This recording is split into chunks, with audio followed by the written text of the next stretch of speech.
భారతీయులకు పాలన చేతకాదు, వాళ్లకు దేశాన్ని పాలించుకునే శక్తి లేదు. బ్రిటిష్ వారు భారత్ను వదిలి వెళ్తే ఆ దేశం ముక్కలైపోతుంది, అరాచకంలోకి వెళ్లిపోతుంది. 78 ఏళ్ల క్రితం అప్పటి బ్రిటన్ ప్రధాని విన్స్టన్ చర్చిల్ అహంకారంతో అన్న మాటలివి. కాని ఈరోజు చరిత్ర అదే బ్రిటన్ను చూసి నవ్వుతోంది. చర్చిల్ ఆత్మ తలదించుకునేలా కాలం ఒక అద్భుతమైన స్క్రిప్ట్ రాసింది. నాడు చర్చిల్ భారత్ను ఉద్దేశించి ఏ అరాచకత్వాన్ని, ఏ రాజకీయ వైఫల్యాన్నైతే ఊహించాడో, సరిగ్గా అదే వైఫల్యం, అదే అంతర్గత కలహాలు, అదే చేతగానితనం నేడు చర్చిల్ సొంత దేశమైన బ్రిటన్ను అతలాకుతలం చేస్తున్నాయి. ఇండియా 140 కోట్ల జనాభాతో ఒకే తాటిపై నిలబడి స్థిరమైన ప్రగతిని సాధిస్తుంటే, కేవలం 6.7 కోట్ల జనాభా ఉన్న బ్రిటన్ ఒక స్థిరమైన ప్రభుత్వాన్ని కూడా నడుపుకోలేక అంతర్జాతీయ వేదికపై నవ్వుల పాలవుతోంది. ఏ దేశాన్ని చూసి పాలించడం చేతకాదన్నారో, అదే భారత్ నేడు తిరుగులేని రాజకీయ సుస్థిరతతో ప్రపంచంలోని అత్యంత వేగంగా అభివృద్ధి చెందుతున్న ఆర్థిక వ్యవస్థగా దూసుకుపోతోంది. కేవలం 10 ఏళ్ల కాలంలో 6 ప్రధానులు రాజీనామా చేశారంటేనే బ్రిటన్లో రాజకీయ అస్థిరత ఏ స్థాయిలో ఉందో అర్థం చేసుకోవచ్చు. కానీ 10 ఏళ్లలోనే 6 ప్రధానులు ఎందుకు రాజీనామా చేయాల్సిన పరిస్థితులు వచ్చాయి? తిరుగులేని మెజారిటీతో అధికారంలోకి వచ్చిన లేబర్ పార్టీపై ఎందుకు ఇంత వ్యతిరేకత పెరిగింది? 2 ఏళ్ల పదవీ కాలంలో స్టార్మర్ చేసిన ఘోర తప్పిదాలేంటి? తనను తాను గ్రేట్ బ్రిటన్గా కీర్తించుకునే దేశం తిరిగి గత వైభవాన్ని చూడటం ఇక అసాధ్యమేనా? రవి అస్తమించని రాజ్యం యునైటెడ్ కింగ్డమ్, గ్రేట్ బ్రిటన్. దశాబ్దాలకు ముందు ప్రపంచ దేశాలకు వలస వెళ్లి ఆ దేశాలను, అక్కడి ప్రజలను బానిసలుగా మార్చుకుని దొరికినంతా దోచుకున్న దేశానికి ఉన్న పేర్లే ఇవి. తిండి గింజల దగ్గర నుంచి శతాబ్దాల చరిత్రను నౌకల్లో నింపుకొని తమ దేశానికి తరలించుకుపోయారు. కాలనీల పేరుతో ప్రపంచ దేశాలను కిరాతకంగా హింసించారు. నాటి దారుణాలకు, అంతులేని అకృత్యాలకు ఇప్పుడు శిక్ష అనుభవిస్తున్నారు.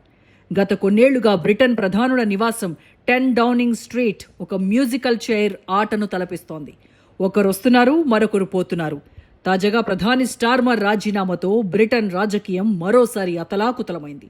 ఆర్థిక సంక్షోభం, నాయకత్వలేమి, రాజకీయ అస్థిరతతో బ్రిటన్ కొట్టుమిట్టాడుతోంది. 2024 జూలైలో స్టార్మర్ బ్రిటన్ పీఎంగా బాధ్యతలు చేపట్టారు.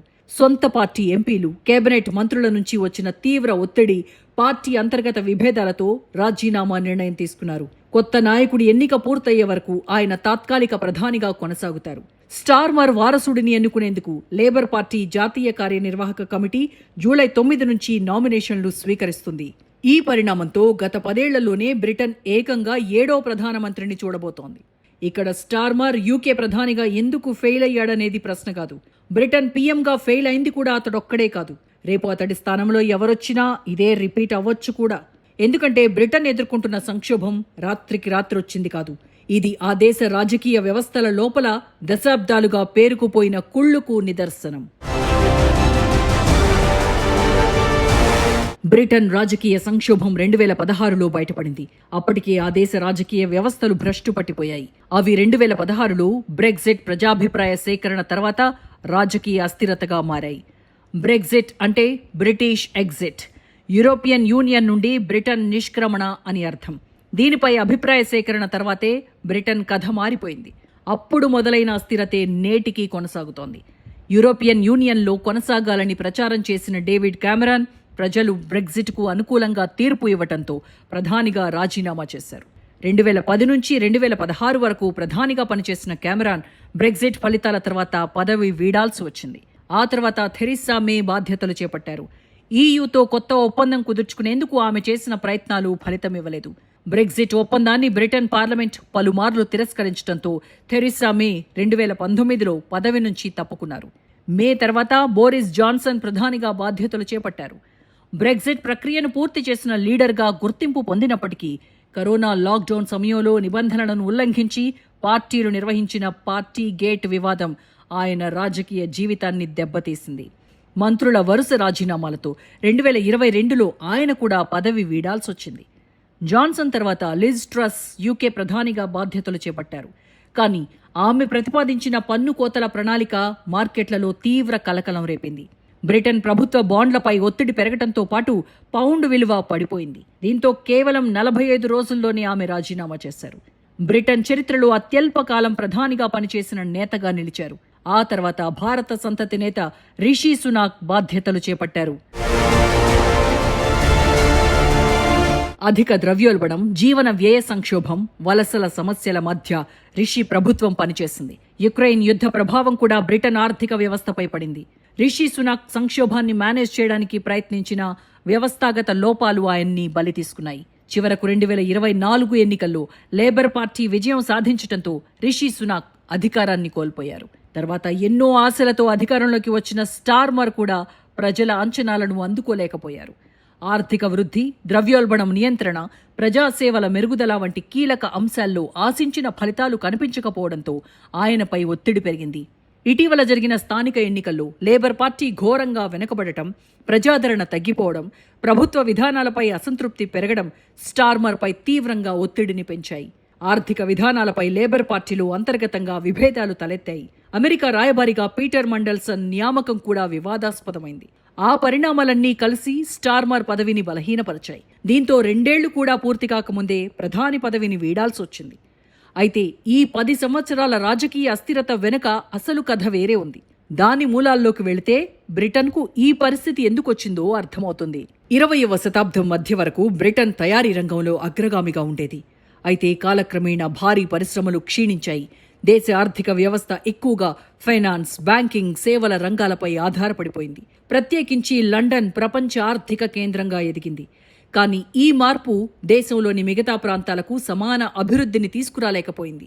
ఫలితంగా లండన్ అభివృద్ధి చెందుతుండగా ఇతర ప్రాంతాలు వెనకబడిపోయాయి. 2వ ప్రపంచ యుద్ధం తర్వాత పరిస్థితులు మారడం ప్రారంభమయ్యాయి. అమెరికా, ఆ తర్వాత చైనా వంటి దేశాలు ఆర్థికంగా బలపడటంతో బ్రిటన్ తన ఆధిపత్యాన్ని క్రమంగా కోల్పోయింది. అయినప్పటికీ ఆర్థిక సేవలు, బ్యాంకింగ్ రంగం, విద్య, సాంకేతికత వంటి రంగాల ద్వారా ప్రపంచంలో ప్రాధాన్య స్థానాన్ని కొనసాగించింది. బ్రిటన్ ఎదుర్కొంటున్న ప్రస్తుత సంక్షోభానికి ప్రధాన కారణం ఉత్పాదక రంగం బలహీనపడటమే. 3 దశాబ్దాలుగా తయారీ పరిశ్రమల ప్రాధాన్యం తగ్గిపోయింది. పరిశ్రమలు తక్కువ ఖర్చుతో ఉత్పత్తి చేయగల దేశాలకు తరలిపోయాయి. దీంతో దేశ ఆర్థిక వ్యవస్థ అధికంగా ఫైనాన్షియల్ సర్వీసులపై ఆధారపడిపోయింది. ముఖ్యంగా లండన్ నగరం కేంద్రంగా బ్యాంకింగ్, ఇన్వెస్ట్మెంట్ రంగాలు విస్తరించాయి.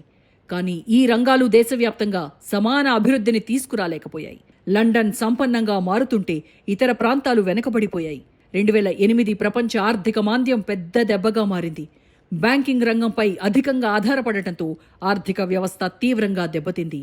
ఆ తర్వాత ప్రభుత్వం భారీ వ్యయ నియంత్రణ విధానాలను అమలు చేసింది. ప్రభుత్వ ఖర్చులను తగ్గించడం వల్ల ఆరోగ్యం, విద్య, స్థానిక సంస్థలు, సామాజిక సంక్షేమ రంగాలు నిధుల కొరతను ఎదుర్కొన్నాయి. ఈ ప్రభావం ఇప్పటికీ కనిపిస్తూనే ఉంది.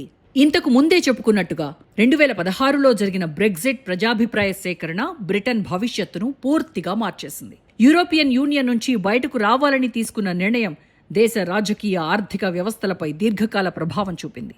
బ్రెగ్జిట్కు మద్దతిచ్చిన వారు స్వయం నియంత్రణ పెరుగుతుందని భావించారు. కానీ వ్యాపార సంస్థలు, పెట్టుబడిదారులు అనిశ్చితిని ఎదుర్కొన్నారు.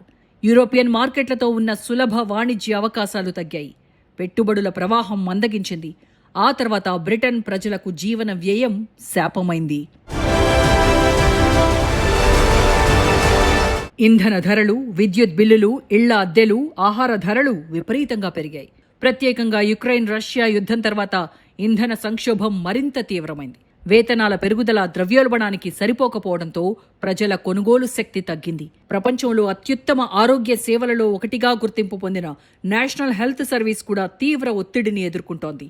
డాక్టర్ల కొరత, సిబ్బంది సమస్యలు, పెరుగుతున్న రోగుల సంఖ్య కారణంగా చికిత్స కోసం నెలల తరబడి వేచి చూడాల్సిన పరిస్థితి ఏర్పడింది. వైద్య రంగంలో సమ్మెలు నిధుల కొరత సమస్యను మరింత క్లిష్టతరం చేస్తున్నాయి. బ్రెగ్జిట్ తర్వాత విదేశీ కార్మికుల ప్రవాహం తగ్గింది. వ్యవసాయం, ఆరోగ్య సంరక్షణ, హాస్పిటాలిటీ వంటి రంగాలు కార్మికుల కొరతను ఎదుర్కొంటున్నాయి. ఆర్థిక వృద్ధికి అవసరమైన శ్రామిక శక్తి కొరత దేశ భవిష్యత్తుకు పెద్ద సవాలుగా మారింది. బ్రిటన్ ప్రస్తుతం ఒక క్లిష్టమైన ఆర్థిక ఉచ్చులో చిక్కుకుంది. ఆర్థిక వృద్ధిని పెంచాలంటే ప్రభుత్వం భారీ పెట్టుబడులు పెట్టాలి. కానీ ఇప్పటికే అప్పులు అధికంగా ఉన్నాయి. పన్నులు పెంచితే ప్రజలపై భారం పడుతుంది. ఖర్చులు తగ్గిస్తే ప్రజాసేవలు మరింత క్షీణిస్తాయి. అంటే ప్రభుత్వం తీసుకునే ప్రతి నిర్ణయం మరో సమస్యను సృష్టించే పరిస్థితి ఏర్పడింది. దీనినే బ్రిటన్ ట్రాప్ అంటున్నారు. ఇప్పుడు బ్రిటన్ రాజకీయాల్లో వినిపిస్తున్నవి 2 ప్రశ్నలు. మొదటిది, స్టార్మర్ స్థానంలోకి ఎవరొస్తారు అని. రెండోది, ఆ నేత బ్రిటన్కు గత వైభవాన్ని తీసుకురాగలడా అని. బ్రిటన్ ప్రధాని రేసులో యాండీ బర్న్హామ్ పేరు ప్రధానంగా వినిపిస్తోంది. లేబర్ పార్టీలో కింగ్ ఆఫ్ ది నార్త్గా పేరొందిన యాండీ కొత్త ప్రధానిగా బాధ్యతలు చేపట్టే అవకాశాలు మెండుగా ఉన్నాయి. గ్రేటర్ మాంచెస్టర్ మేయర్గా పనిచేసిన బర్న్హామ్ చాలా కాలం తర్వాత మళ్లీ పార్లమెంటుకు ఎన్నికయ్యారు. ఇటీవల జరిగిన మేకర్ఫీల్డ్ ఉప ఎన్నికల్లో ఘన విజయం సాధించారు. దీంతో ప్రధాని పదవికి బరిలో నిలిచేందుకు ఆయనకు మార్గం సుగమమైంది. అధికార లేబర్ పార్టీకి నాయకత్వం వహించే వ్యక్తి బ్రిటన్కు ప్రధానిగా వ్యవహరిస్తారు. లేబర్ పార్టీలో బర్న్హామ్ను కీర్ స్టార్మర్కు ప్రధాన ప్రత్యర్థిగా పేర్కొంటారు. లేబర్ పార్టీ నాయకులు కూడా బర్న్హామ్ వైపే చూస్తున్నారు. సో యూకే నెక్స్ట్ పీఎం ఆయనే కావచ్చు. కానీ బర్న్హామ్ బ్రిటన్కు గత వైభవాన్ని తీసుకురాగలడా అన్నది అసలు ప్రశ్న.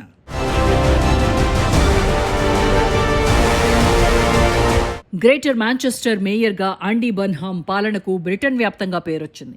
ప్రభుత్వ రవాణాను మెరుగుపరచడం, స్థానిక ఆర్థిక వ్యవస్థను మెరుగుపరిచేలా స్కిల్ డెవలప్మెంట్ ప్రోగ్రాంను నిర్వహించడం, అందుబాటు ధరల్లో ఇళ్ల నిర్మాణాలను చేపట్టడం వంటి చర్యలు యూకే ప్రజలను ఆకర్షించాయి. అదే పాపులారిటీతో యాండీ ఇప్పుడు దేశ పార్లమెంటులోకి మళ్లీ అడుగు పెట్టగలిగారు. ఈ క్రమంలోనే కీర్ స్టార్మర్ రాజీనామాతో లేబర్ పార్టీ నాయకత్వ పగ్గాల కోసం పోటీ పడేందుకు సిద్ధమయ్యారు. కానీ ఒక మేయర్గా నిర్ణయాలు తీసుకోవడానికి, ప్రధానిగా సంస్కరణలు చేపట్టడానికి మధ్య చాలా వ్యత్యాసం ఉంది. ఎందుకంటే బ్రిటన్ ఈ పరిస్థితి నుంచి గట్టెక్కాలంటే దీర్ఘకాలిక నిర్మాణాత్మక సంస్కరణలు అవసరం. ఉత్పాదక రంగాన్ని పునరుద్ధరించటం, టెక్నాలజీ రంగంలో పెట్టుబడులు పెంచటం, విద్య నైపుణ్యాభివృద్ధిపై దృష్టి పెట్టడం కీలకం. అలాగే ప్రాంతీయ అసమానతలను తగ్గించి లండన్ వెలుపల ఆర్థిక కార్యకలాపాలను ప్రోత్సహించాల్సిన అవసరం ఉంది. ఇంకా ఎన్నో కీలక సంస్కరణలు చేస్తే తప్ప ఆ దేశ పరిస్థితి మారదు. యాండీ బర్న్హామ్ ఆ దిశగా ప్రయత్నాలు చేయడం కూడా అంత ఈజీ కాదు. ఎందుకంటే ఆ దేశం ఇప్పుడు సెల్ఫ్ ట్రాప్లో చిక్కుకుంది.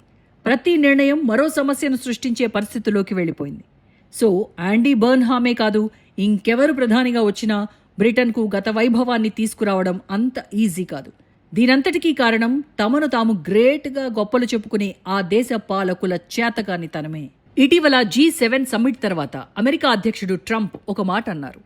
భారత్ ఇంత స్థిరమైన ప్రగతి సాధించడానికి కారణం 12 ఏళ్ల కాలంలో రాజకీయ స్థిరత్వమే అని చెప్పారు. భారత్ బ్రిటన్ మధ్య వ్యత్యాసం ఇదే. భారత్ ప్రపంచంలోనే అతిపెద్ద ప్రజాస్వామ్య దేశం. 140 కోట్లకు పైగా జనాభా, విభిన్న సంస్కృతులు, భాషలు. అయినా సరే గత 12 ఏళ్లుగా భారత్లో ఒకే బలమైన నాయకత్వం నడుస్తోంది. కేంద్రంలో స్థిరమైన ప్రభుత్వం ఉండటం వల్లే దీర్ఘకాలిక నిర్ణయాలు, సంస్కరణలు సాధ్యమవుతున్నాయి. ప్రపంచ దేశాలు పెట్టుబడులు పెట్టడానికి భారత్ వైపు చూడటానికి మన దేశంలోని రాజకీయ సుస్థిరతే దానికి ప్రధాన కారణం. ట్రంప్ ఇదే చెప్పారు. కరోనా సంక్షోభం, యుద్ధాల కాలంలోనూ భారత్ ద్రవ్యోల్బణాన్ని అదుపులో ఉంచగలిగింది. రూపాయి అంతర్జాతీయీకరణ దిశగా వేగంగా అడుగులు పడుతున్నాయి. డిజిటల్ విప్లవంలో భారత్ సాధించిన ప్రగతిని చూసి లండన్, న్యూయార్క్ వంటి నగరాలే ఆశ్చర్యపోతున్నాయి.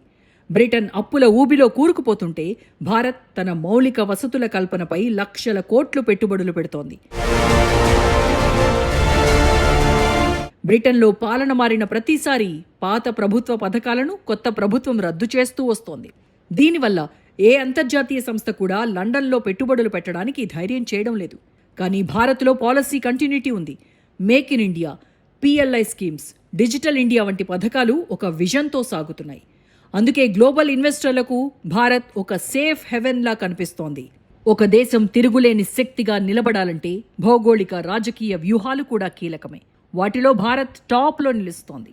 పాశ్చాత్య దేశాల ఒత్తిళ్లకు లొంగకుండా భారత్ తన విదేశాంగ విధానాన్ని స్వతంత్రంగా నడుపుతోంది.